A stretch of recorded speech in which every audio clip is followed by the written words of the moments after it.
Другим темам. В Ленске завершился 4-й инвестиционный форум. Один из представленных там проектов – перевод автомобилей любых марок на природный газ. В самое ближайшее время могут воплотить в жизнь. Он заинтересовал своей доступностью, наличием сырья и финансовым эквивалентом. Елена Парыгина продолжит.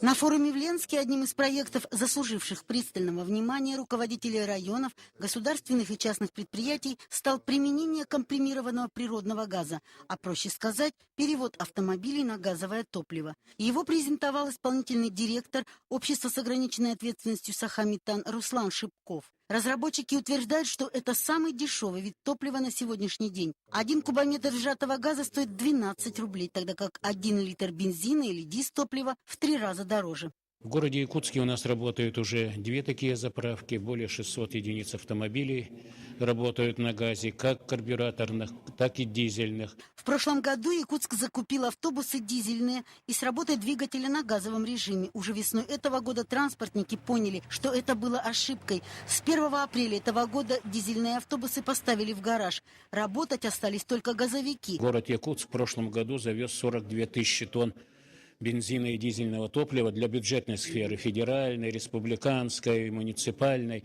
на сумму 1 255 000 000 рублей. Если бы все эти машины работали на газе, то в год можно было бы сэкономить 755 миллионов рублей. Кроме того, практика показала, что это еще и самый безопасный вид топлива. Поэтому наше предложение здесь построить в городе Ленске и в городе Мирном по одной станции, поселке Дорожный, газифицировать котельную не строительством трубы, а подвозом газа, метановозами, подвозом газа к этой котельной. Это обойдется всего-навсего в 57 миллионов рублей. Сахаметан уверяет, что при полной договоренности уже через 1,5 года жители Ленского и Мирнинского районов будут спокойно экономить собственные кошельки и деньги предприятий.